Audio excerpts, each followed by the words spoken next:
welcome to another chance to raise your gaze up into the skies and bask in the brilliance of some nerd culture, as well as to try and take our time and look to the future topics that we discuss right here, Up on the Lookout.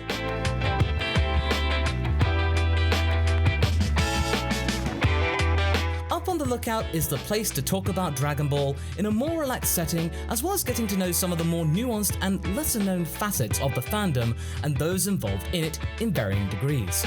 With me once again is my trusty fellow Haverock. Hello, I am the guy without the voice acting talent in that podcast. Also joining us today is another voice actor, as our guest is quite possibly one of the coolest Dragon team members going, as well as a suave straw hat chef, and even had a brief spell as an ace attorney. Well, we have no objection to that. It can only be Eric Vale. Hello, Eric. Hello. Thanks for having me. That's absolutely not a problem, mate. How's everything been lately in this very uncertain time? Have you been able to keep up with the voice acting roles currently in lockdown?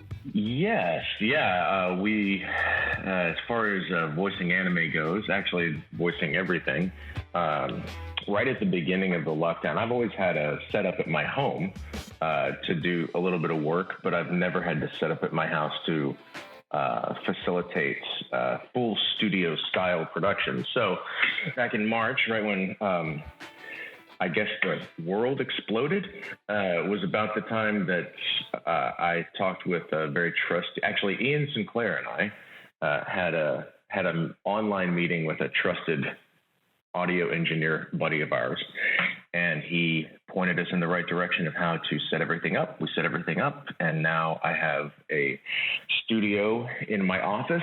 So I get in there a few times a week and do all of my anime sessions for all of the shows that I'm working on right now. And it's a little bit of a beating because I have all of the stuff here. So I'm engineering my whole session as well as acting in the session. And I wouldn't necessarily say self-directing, but the director has to trust me to understand that I'm fitting all the details, like fitting the flaps and making sure everything's tonally correct with what we're doing. So it's rough, but man, we're making it. Yeah, no, absolutely. We've been talking to some of your fellow colleagues at Funimation, and we've certainly heard that suddenly, instead of just rocking into the studio, just running your mouth off and then going home again with a paycheck, it's basically you're having to do multiple roles at once. So I think I've seen various screenshots on various types of social media about oh, this is just one monitor with 8 different programs going on at the same time, and I'm imagining, oh my giddy aunt, that is very scary if one of those programs crash. Yeah. Well, that's why, it's okay. We at least I run backup all the time. So, and there's multiple ways to connect. So, I split everything into multiple screens on my desktop. And depending on the show, I have 2 places in my office set up to record. I do a lot of the anime at my desk because that gives me the most room to do everything I need to do. And then some of it goes into the corner where it's a little different kind of sound. And it's a whole lot harder than, like you say, just, hey, I'm going to show up to the studio, BS for a few minutes, and then hit the bricks. Yeah, of course. No, but it's been very great to see the actual industry adapt so quickly. And this is just one facet. So we've only just gotten started with you, Eric. So let's move on to the next session. With that, let's get started.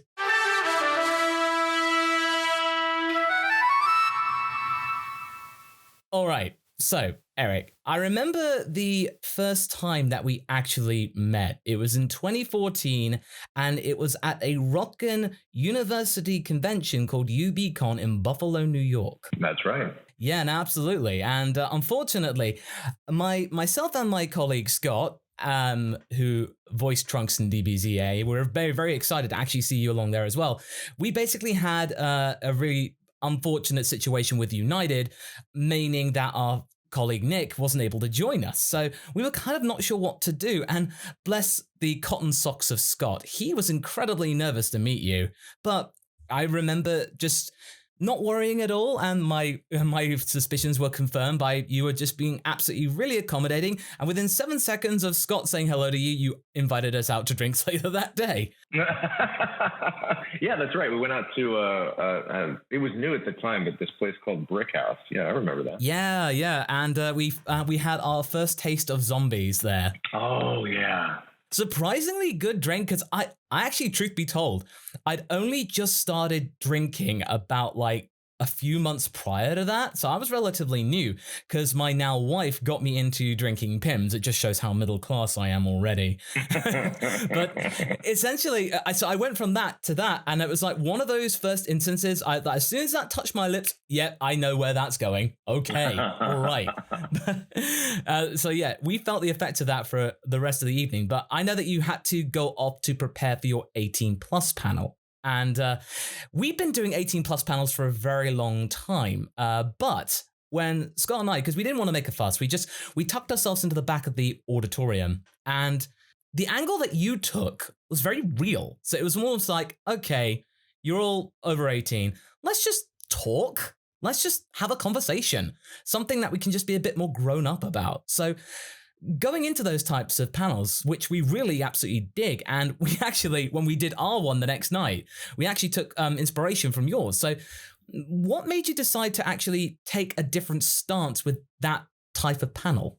So I would get bored going to these panels where it was, like you said, it was like, make your character say the cuss words, or a lot of it came down to weirdly personal questions, like people asking me about my sex life and stuff like that. And at some point not even answering those questions, but trying to circumvent those questions into something that was entertaining for the audience, turned into a whole different type of 18 plus panel where I was much more interested in talking about things that were a little more real, but also regaling things that were a little more absurd, because the life of professional actor is anything but normal. So I found that I had a whole lot to offer in the world of risque stories that really had nothing to do with, having,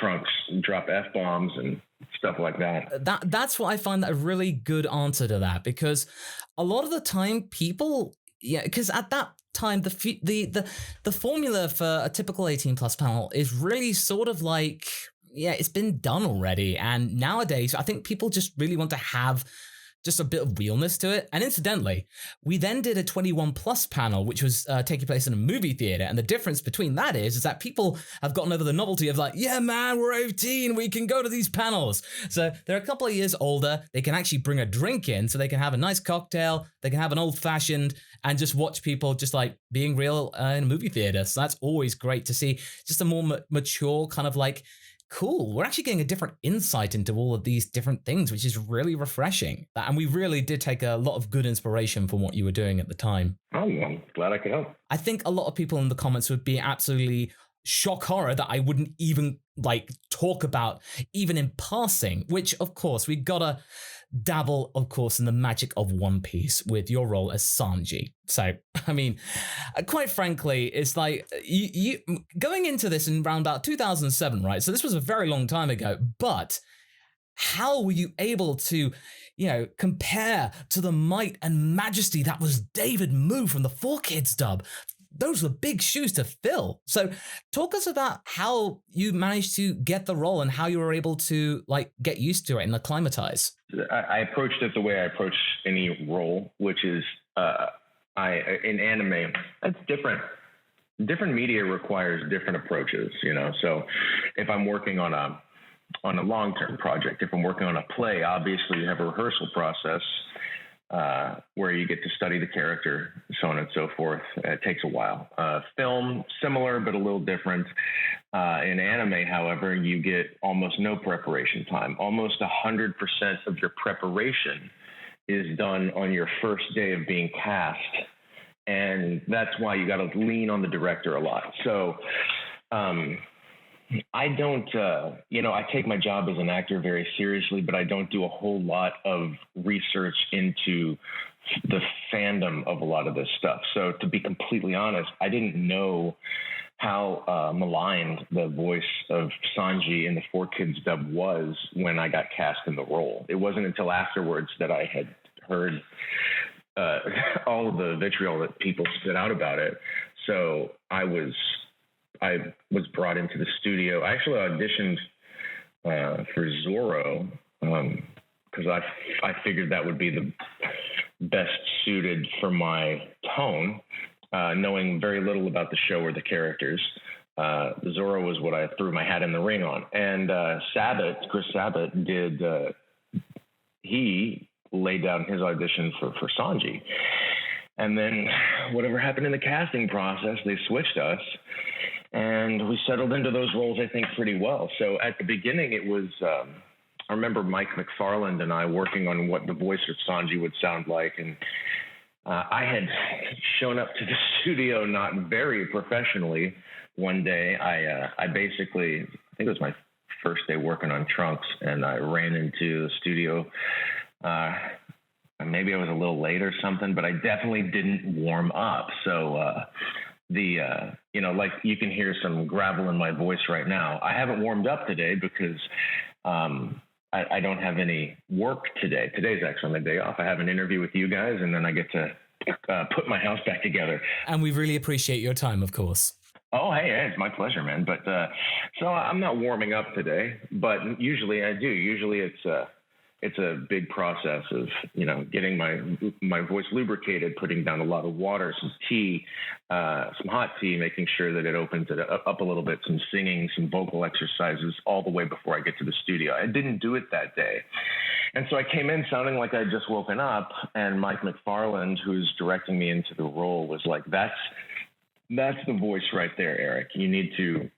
Sanji's normal speaking tone is going to be your I just woke up voice, which is kind of where it is right now. So it sort of drops back here, and this is what I sound like when I wake up in the morning. And we settled on that and moved forward. And then it was only after that people were like, I think there were studio people who were like noticing that the 4Kids dub was being trashed on the Sanji voice, and then brought it to my attention. And then I just kept going forward with my role. In retrospect, that's probably for the best, because I think even if you ingratiated yourself too much with David Moo's portrayal, I think that might have affected it, because who knows? Because I think the best way to describe that, well, it basically just sounds like a very kind of Macho Man Rocky Balboa type thing. It's like, well, hey there, baby, how you doing? It's probably best that you weren't subjected to that prior to getting that role, because I'm pretty sure now everybody loves the Straw Hat cast, and I don't blame you for not doing that much research, because there's a lot of One Piece to get through. So I think you got the basic understanding, and yeah, that must have been pretty daunting, and I bet it even is now with 900 episodes, right? Yeah. Well, it's a lot easier now, because now I just have to, show up and act, and I'm deep enough into it that I don't have to with anime, especially the long-running series, if you're fortunate enough to have a character that's on there, most of or all the time, you start to see the matrix, so to speak, where you understand what's going on, even if you don't have all of the details for the episode. No, that's good. It means that you've really ingratiated yourself with that character, and it means that you know them. It just comes to you naturally, of course. So we go from one character, and then, of course, we got to talk about Tomura from My Hero Academia. So you play a lot of heroes, but has it been quite fun to play a more villainous character? Oh, yeah, way fun. The villains are more interesting. And this is what I've always said, as far as pop culture in general and just fiction in general. It's very, you usually have a hero who's a hero. You know what I mean? I always go back to Star Wars, in Star Wars, you have Luke Skywalker, right? Luke Skywalker, he's a hero the whole time. He's never He's never dark. He's never evil. He's never mad. He you know what? He's just the hero. And then you've got Darth Vader, who's the bad guy. But the thing about bad guys that make it interesting is that to be an effective bad guy, they're actually having to suppress the good instincts in their body, or in their soul. By the nature of it, the bad guys are more interesting for me to play because I feel coming out of the gate, there's a little bit more to play with, a little bit more to work with. I have another question about one of your roles, but because in 2012, I believe, you did a voice in a little thing called Mass Effect Paragon Lost. Do you remember anything about this role? You played Essex, I believe. Yes. I remember that. Yeah, and because that was if I remember correctly, that may have been like the first dipping their toes, Funimation's first dipping their toes into bringing in LA actors to work on some anime, because Freddie Prinze Jr., that's who it was. He had a role in the video game, was it? And so they wanted him to reprise the role in the anime. Yes. Yeah. Yeah, I don't remember much about it. I remember recording. So I had one day in the studio, and that one day was probably less than 2 hours. So I'm surprised I remember it at all. That's the thing about anime. It's a deadline-based business. You've got to get this stuff done and out. So there's not a lot of time to, we were talking about before, there's not a lot of time to research. There's not a lot of time to really lay everything out. You have to just jump in there, get it done to the best of your ability so that they can get it out. Yeah. Like it's understandable seeing how many roles you played. I was just curious because I'm the fan of a franchise, and I was curious how much it's stuck. Thanks. Yeah, it was fun. I remember it being fun. Before we move on to the main topic, of course, with this Dragon Ball themed podcast, I still remember to this day, I think one of the roles I've enjoyed the most from you was the fact of Axis Powers Italia. Oh. I mean, the fact is though, you play America and Canada, and I just love the polar bears who just go like, "Who are you? I'm Canada." Those are very short episodes. It's like, I imagine probably you either record multiple episodes at one time, or it's just like bam, bam, bam, tack it on at the end of another session or something like that. But it must have actually been really fun to just play these two countries. So basically you could say Eric Vale conquers the entirety of North America.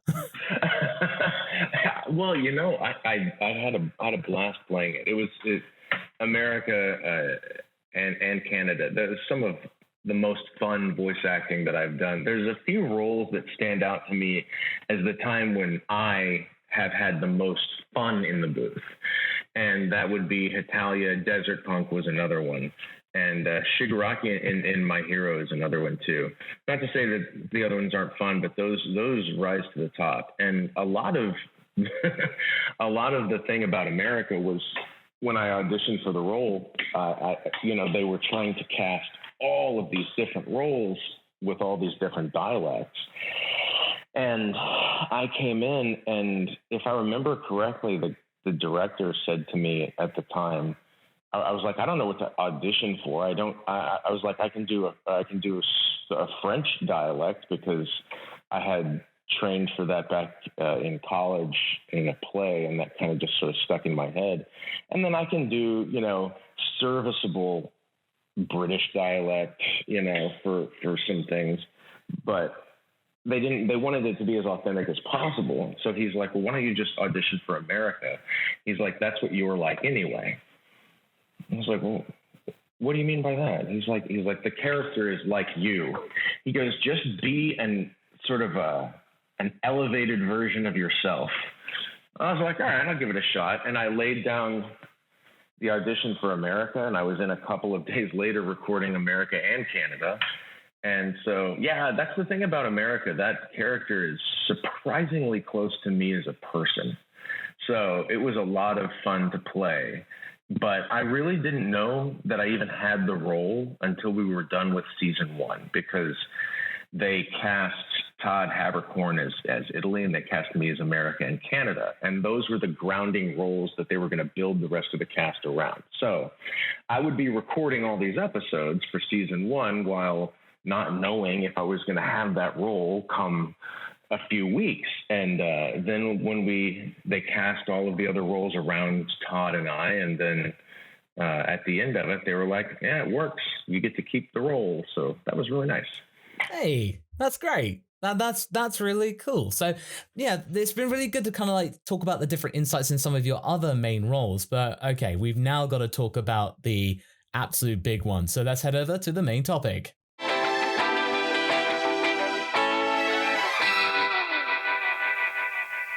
All right, okay. Trunks, quite clearly one of your earliest roles, if not one of your first major roles. And I've been doing some research basically, and I think before Trunks, am I right in thinking that you used to deliver pizza, right? Oh, yeah. Not before Trunks, during. Just to kind of bring the two together, what might Trunks' favorite pizza topping be? Based on what I know, Trunks' favorite pizza I don't know why, but I get the feeling he would be a vegetarian pizza lover.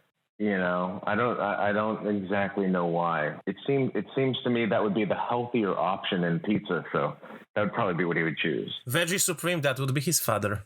That's the connection. See what you did there, Have. Nice.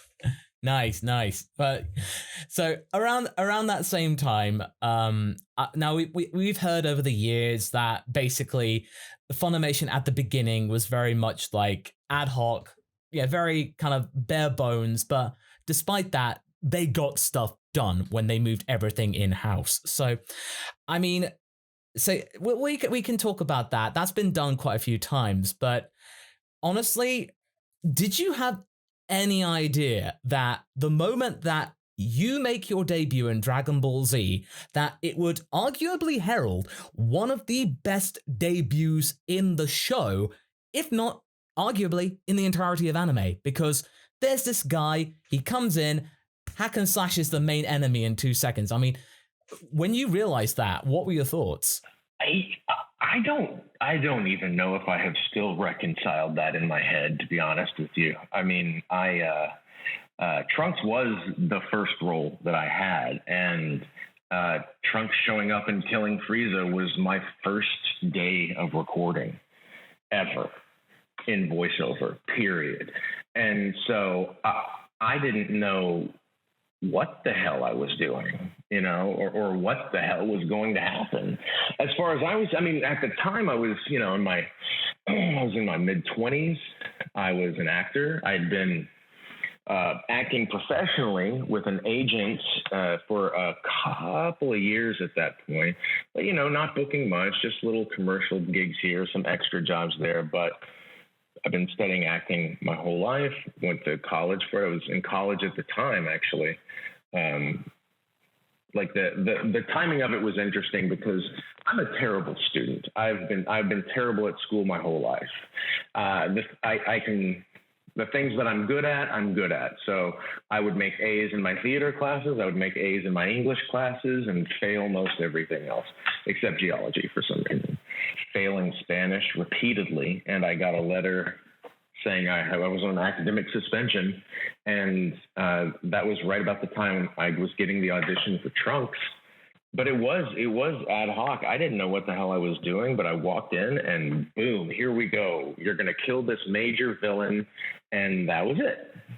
And then they would bring me back the next week and the next week, and we had all this work to do. And all of a sudden, I'm like, oh my God, I'm a bona fide professional actor. I'm making a living doing this. At the time, it's like, yes, I was continuing to deliver pizzas, and then on the night that the Trunks premiere happened, I believe is when it was, I was delivering pizzas in Denton, Texas, college town that I was living in at the time. And I delivered a pizza to the door of these guys who were watching Trunks's premiere when he shows up and kills Frieza. It was like, I guess it's Saturday night.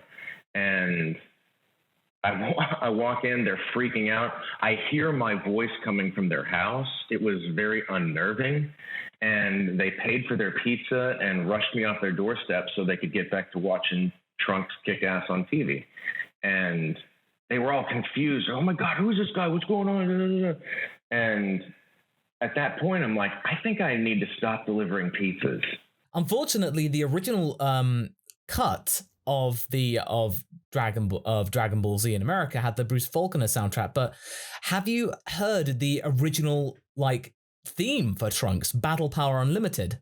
It's quite an iconic, but now actually quite controversial track. But at the same time, it's very 1991. Have you ever had a chance to listen to it? I don't know that I actually have. It's got a really funny story to it. I'll give you the Cliff Notes version, but basically Kenji Yamamoto, one of the major composers, along with Shunsuke Kikuchi of Dragon Ball Z, he basically came up with this theme for Trunks, Battle Power Unlimited, and it basically plays throughout the entire time where Frieza's going like, oh yes, little monkey boy, you think you can go Super Saiyan, I'm very powerful too, and then hack and slash, boom, plays that thing hardcore to the extreme. But it turns out that it was actually lifted from 3 different tracks from a German electronica band called Propaganda. And it all has this theme to it, but you can hear that da da da da da da da da da da da. That whole story with people being absolutely blown away while you were delivering pizzas. I mean, and making that decision to go like, right, in time, obviously, as the voice would develop. I mean, did you feel like it naturally developed as you gained more time in the booth? That once you start voicing a lot, there's a lot of things that you learn along the way that you would have never considered if you had never voiced a character in a booth before. As far as the character goes, anime's a different beast. It's not up to me to make decisions about the character. The decisions about the character have been made for me. So it's up to me to facilitate the vision of that character as best I can to a certain audience. And in order to do that, sometimes I feel like leaning on the tone of the Japanese track, or sometimes I try to shift away from it, because it feels like, to me, the audiences that I'm playing to really want the voice to match the animation that I'm seeing. And so that's what I try to do as best I can. As far as the voice changing over time, I was reading something about this recently. Somebody had posted that, my voice has gotten worse as Trunks over the years, or gotten better as Trunks over the years, depending on who you're talking to. And somebody put out some video where they compared my voice from original DBZ to Super. And they're like, it changed, how the hell could he do this? That's not how the hell could he do that. That's 20 years of getting older, that's called life and age. And with life and experience comes changes. And one of those changes is my voice is just tonally different now than it was a long time ago. And everyone's like, oh, it's because you screamed yourself to death. No, it's just because I'm middle-aged. I'm 46 years old, so things are different now.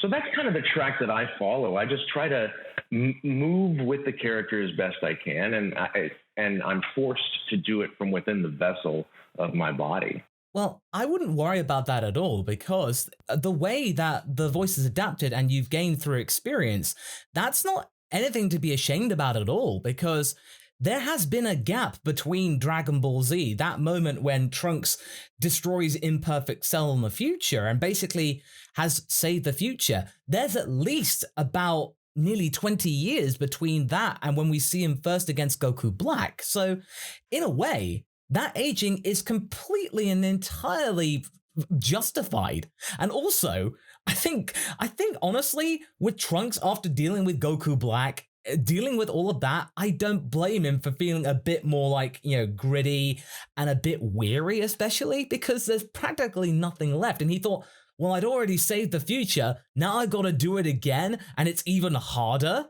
So don't worry. What you did was absolutely valid, and it makes total sense. And incidentally, this leads on to something I really am curious to answer, because we on my channel, Haverock and I, we basically we have our own thoughts about the ending of your arc, the Goku Black arc, or the Future Trunks arc, depends on how it goes. We're not asking any in-depth questions, but it's all to do with your impressions when you first when you got the chance to read the scripts for episodes 66 and 67?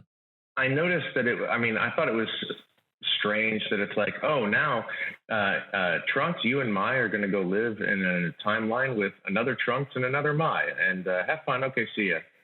It seemed short and weird, but at this point, everything comes back in Dragon Ball.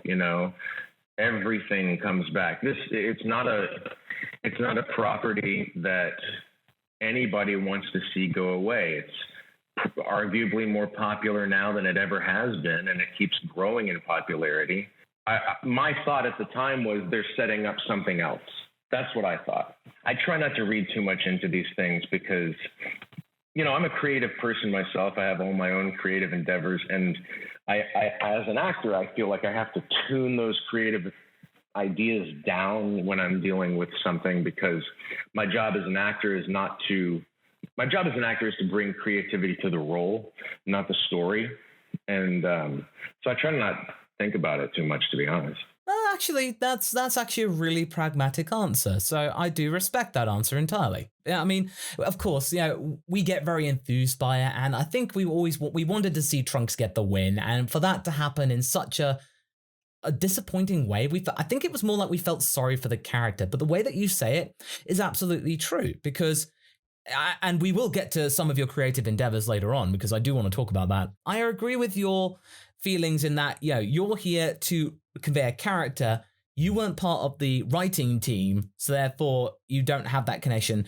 Try not to overthink it, because otherwise it could compromise the performance, right? I don't know. It just seems like it's not my job at the time. You know what I mean? So I try not to think about it too much past that. It's, everybody's got their job to do. And it's hard in creative endeavors to let everyone sit in their jobs, because everybody wants to do everything, and to some degree, everybody thinks they can do everything. So I just try to stay in my lane as much as I can. And that's one of the biggest challenges in acting. I do like that, because it just shows that you know what you can do and what you do to the best of your ability. So actually, that's actually a really good life lesson in a way, to just focus on what you're doing. Good is good enough. Don't overthink it too much. I like that. That's really good.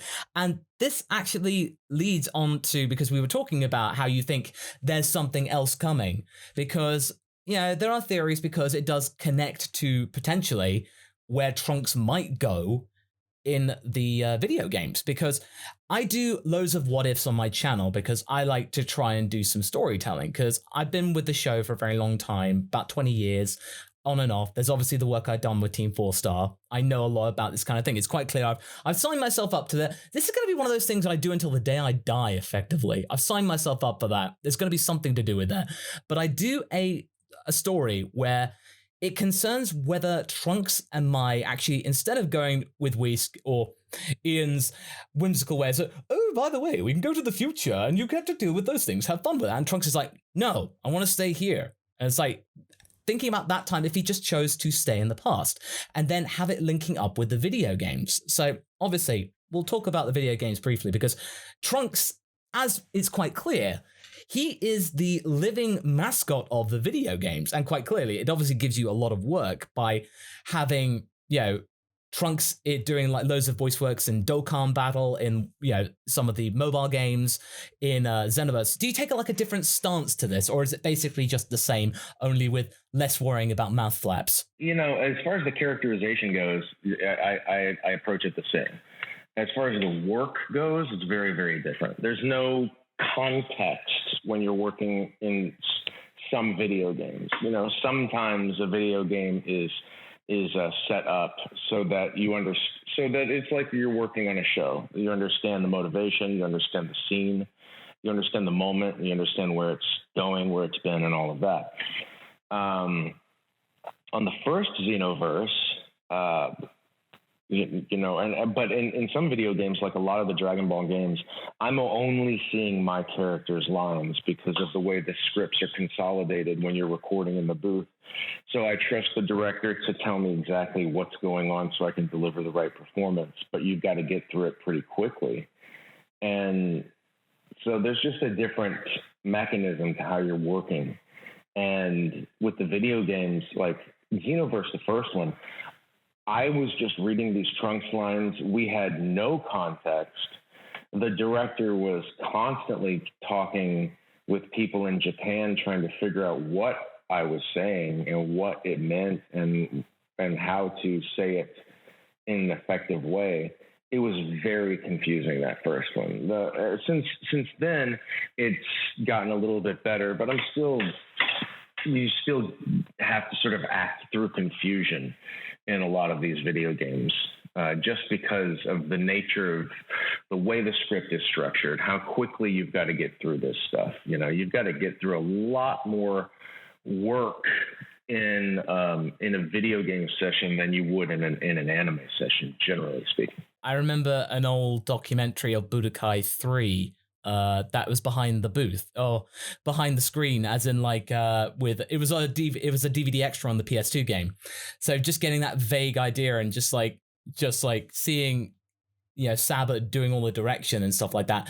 Basically me being like about like 17 or something like that, getting an insight. It's like, wow, this is really, really good. Just a really big insight. And we'll talk about briefly the favorite moments in the booth, but I think probably one of the biggest memes to come from Trunks recently is from Fighters. And it's just one of the, I don't know whether you're aware of this, but just one of his introduction lines of just Trunks going, "You need to be stopped." No.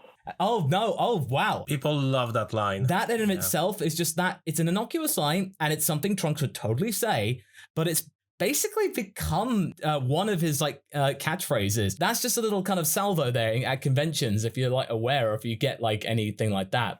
Oh, right on. I want to just ask, what has been some of the favorite times in the booth with either with Trunks or on your time in Dragon Ball? I really enjoyed working on Super.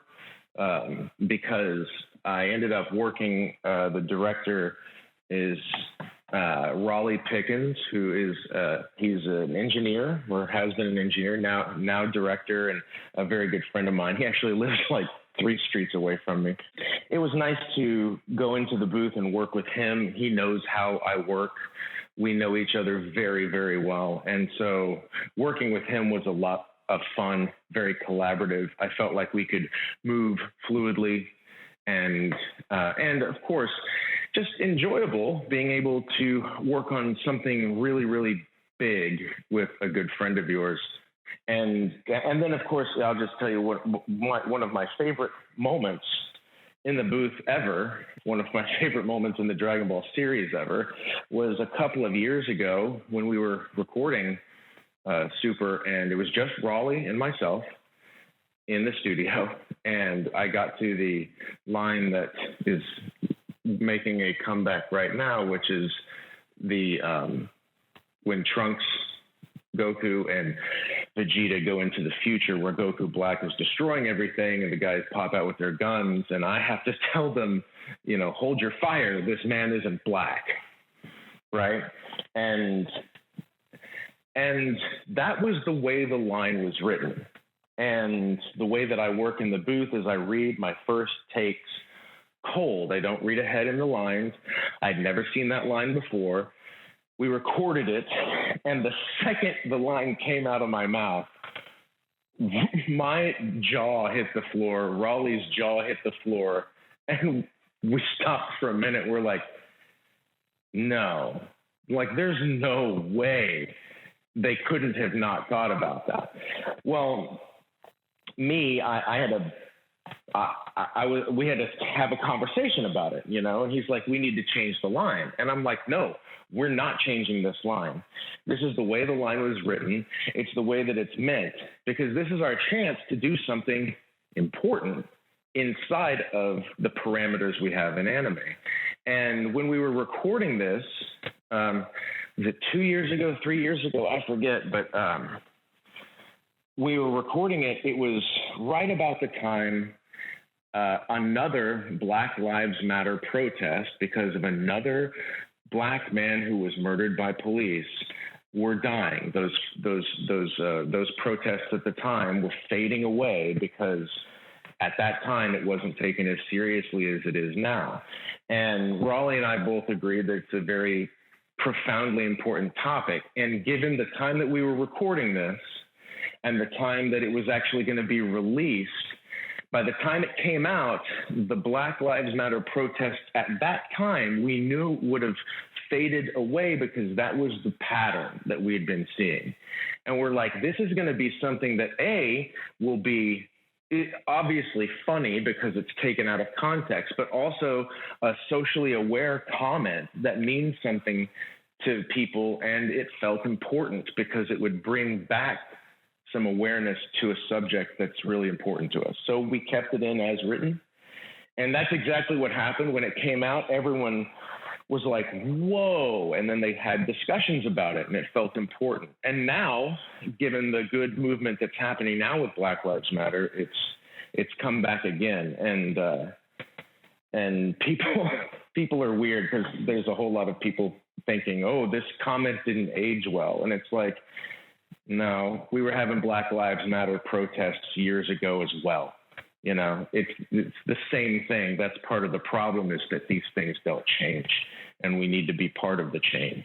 And it was this little thing that I felt I could do to help that. It definitely had that hammer blow effect, I think, that you were going for. And again, it was out of pure happenstance. So it was just purely by chance, and you seized the moment. So, okay, no, I absolutely see you there. So that's actually, it's all very well and good in the favorite moment say, oh, this is just a funny line. But you're now just thinking, well, wait a minute, this is something to seize. So that's a really different answer. I like that. Nice. And it's really interesting to know the context behind this, because I won't lie, it was curious to a lot of people, what was the thought process about you guys letting this go through, right? A lot of the audiences had the very similar feeling to you guys. With the writers, right? So we as the audiences had very similar feelings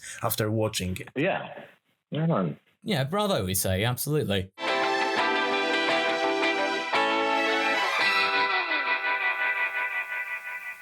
You've dabbled in short films in your time, but it all culminated to the idea of a feature film. And it's all to do with On a Plane. And the movie is called Chariot. And for those of you who don't know what it is, I'll just give you the brief synopsis from IMDb.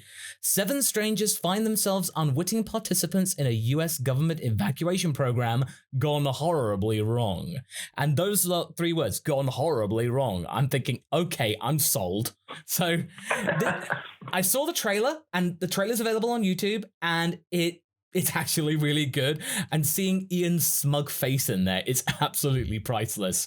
And obviously making quips, it just seems it looks like it looks like a lot of fun. Despite, I mean, yeah, it's quite a very harrowing scenario, but at the same time, it looks like, okay, this looks like a good time. So tell me, you were the writer and producer on it at the very least. So how did you make that jump to a feature-length piece? Movies in general are my first love, always have been.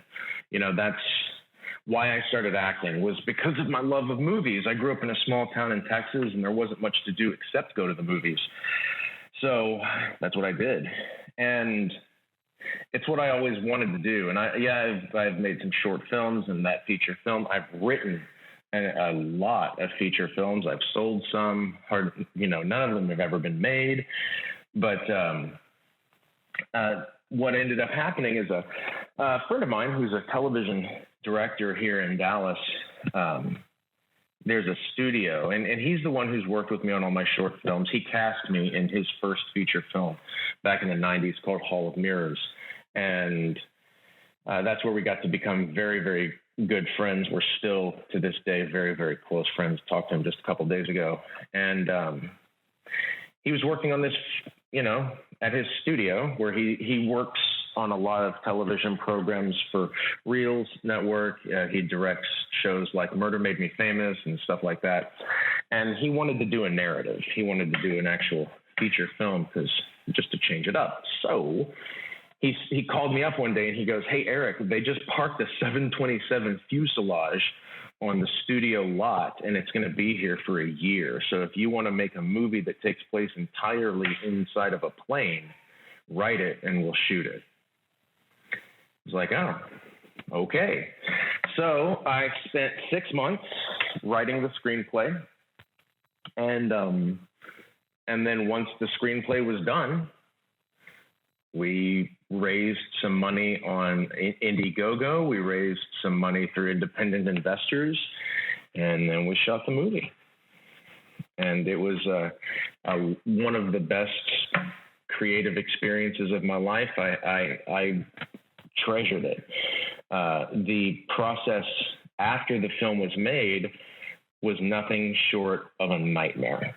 The film was stolen from us by a distribution company that was not reputable. They stole 14 films, including one of mine, Chariot as well, from 14 different filmmakers, and then tried to sell them all, take the money, and run. And that's exactly what they did. It took me years of fighting them, tracking them down, hunting them down with a lawyer until we found the one responsible party. And we went all the way up to everything except suing him to get our investors' money back. So I've never made a dime on the movie, and I have to go onto YouTube periodically and take down the pirated version. That every time I find a pirated version of my movie on YouTube, it's racked up millions of views, millions, and I have never been paid one dime for that thing.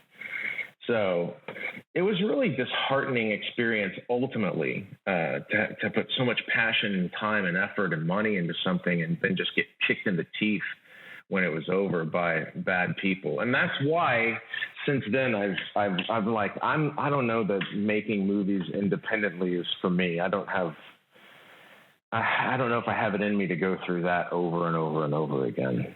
But I do know the director posted Chariot's director's cut. Actually, we added a couple scenes back into the film on Vimeo for free. So you can go on Vimeo and watch the licensed movie for free right now. It is a great film. I really, really enjoy it. Particularly enjoy Ian Sinclair's performance because he said all he did was pretend to be me.